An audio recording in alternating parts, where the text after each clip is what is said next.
Hi everyone, today we are going to be showing you how to make lefse, which is a type of Scandinavian flatbread. Alright, so the recipe that we're going to use today is one that we got out of a magazine a really long time ago. As you can see, it's pretty faded, and so we're not sure which one it was, but this is the one that we're using. There are many different types of recipes for lefse, and some families are very particular about the recipes that they use, so it depends on the family and what you prefer. Okay, so for this step, what we're going to do is boil the potatoes and then bring them to a simmer, and then we're going to do that for about 10 to 15 minutes because we need to have a mashed potato-like consistency for our next step. Okay, so the potatoes have boiled and they're tender. I'm going to drain the juice from them, and then, or I should say the liquid from them, and then we are going to mash them and add them to our flour mixture.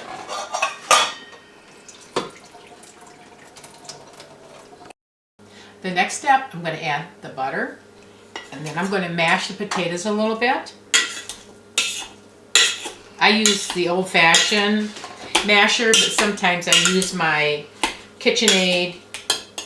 But for right now, I'm just going to mash it like this, just so it doesn't get overbeaten.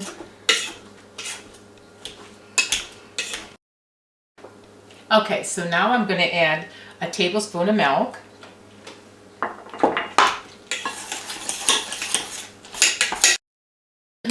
Okay, I just mashed my potatoes into the consistency that normal mashed potatoes would be.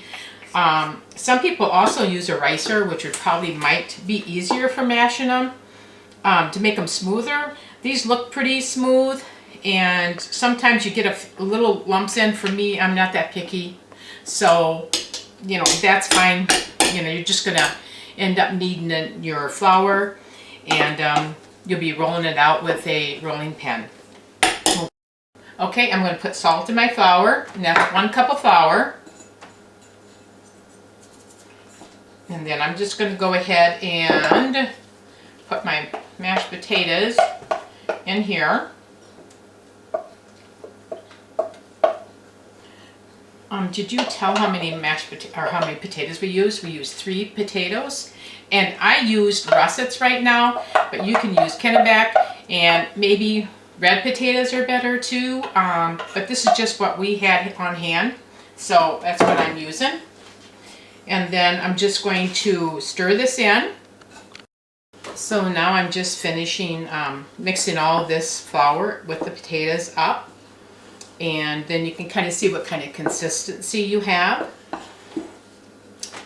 You might have to add more water. I suppose if it's cloudy, you might have to, more flour, you might have to add more flour. And Okay, so you're putting more flour in? I just put just a little bit more flour in, and then I'm going to put it on the, I used a pastry flour. I forgot to tell you the type of flour I'm using, just unbleached white flour. We went to the Amish yesterday, so we stocked up in some flour that we get up there, and it's non-GMO, so that's your preference of what type of flour you want to use. I'm just going to knead this. Like I said, you might add just a little bit more flour because you don't want it to be real sticky. You're going to be able to roll these out like a flour tortilla. We're wanting to roll these out good.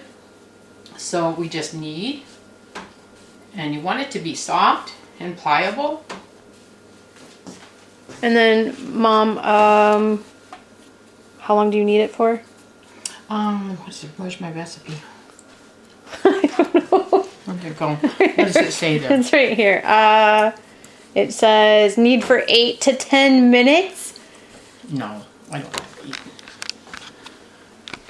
Okay, so the recipe says to knead for 8 to 10 minutes, which is something that I cannot imagine kneading for that long. But do you think we need to knead for that long?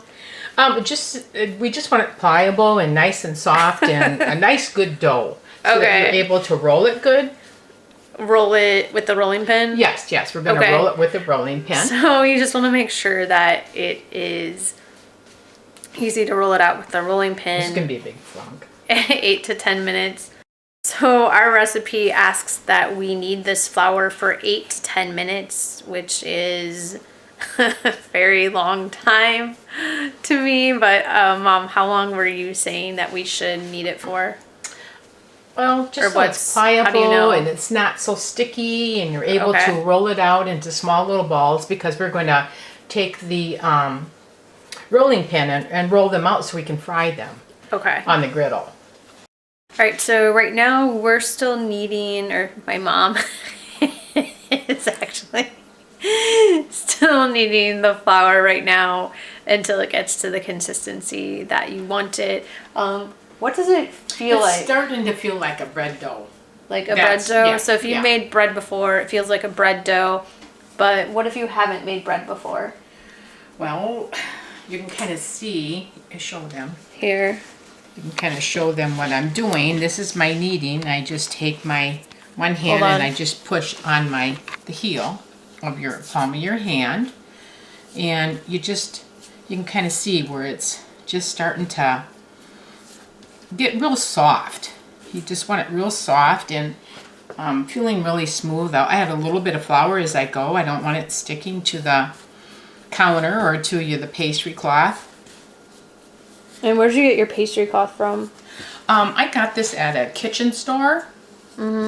So I'm sure, like maybe Target and Walmart, some of those places will probably have one. Okay. But this is, I got this at a kitchen store. It's jeepers, it must be maybe 10 years old.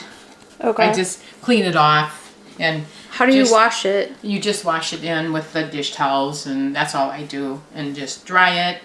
Okay. Fold it back up and put it in your drawer until you're ready to use it. And then you add a little bit of flour to it. And you can do this for pastry too, if you want. For like when you're making pies, pie crusts.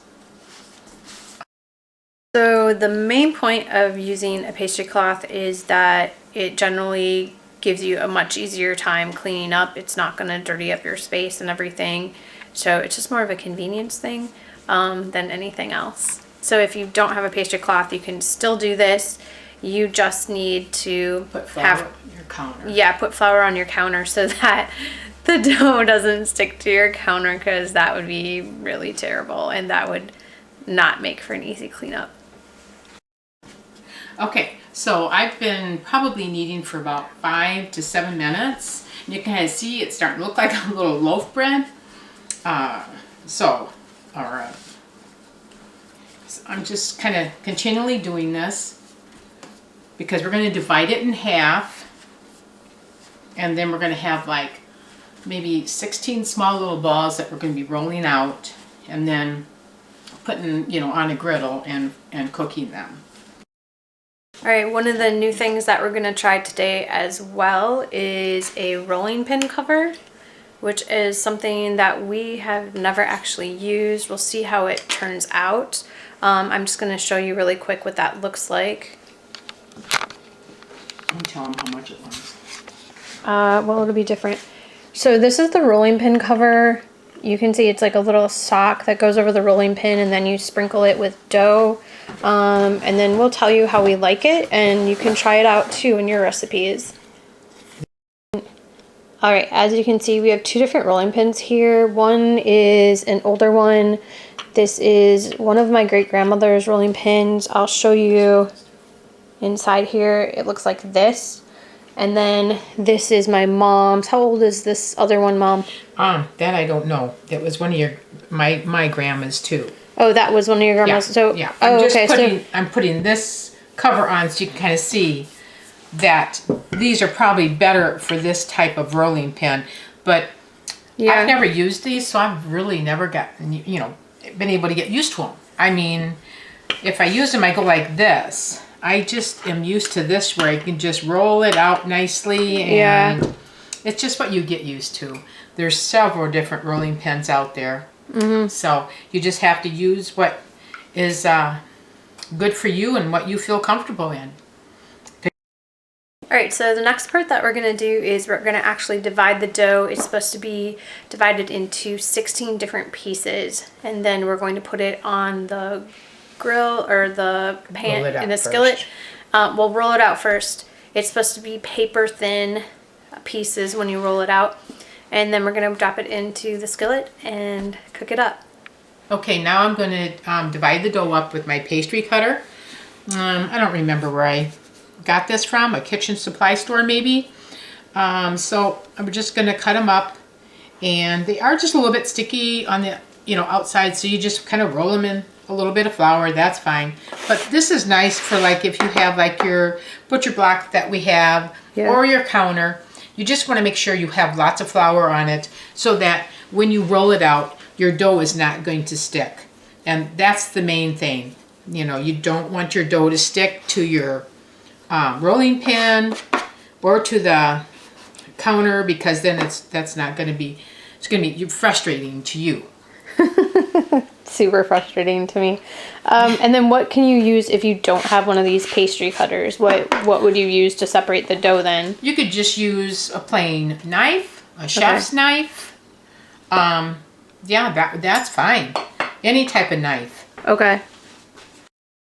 So here we have our 16 pieces of dough that we cut with the pastry cutter from the one larger dough piece that we had, and these are going to be now rolled paper thin. Okay, so when you get their 16 pieces cut up, you're going to roll them into a nice little ball. And then I'm just going to roll each one of these in a nice little ball, and then I'm just going to set them to the side until we're ready to roll them out and put them in our frying pan. All right, so here we are rolling out the lefse dough, and it's supposed to be paper thin pieces. My mom just said, if you didn't hear that hers never are. And they turn out really, really well.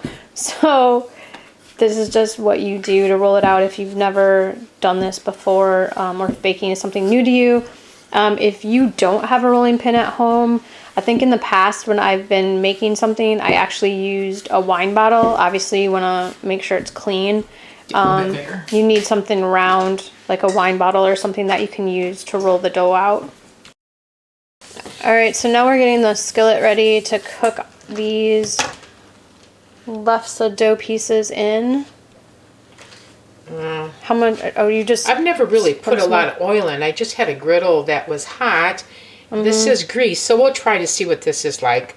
It should be pretty hot. Little bubbles starting to come up.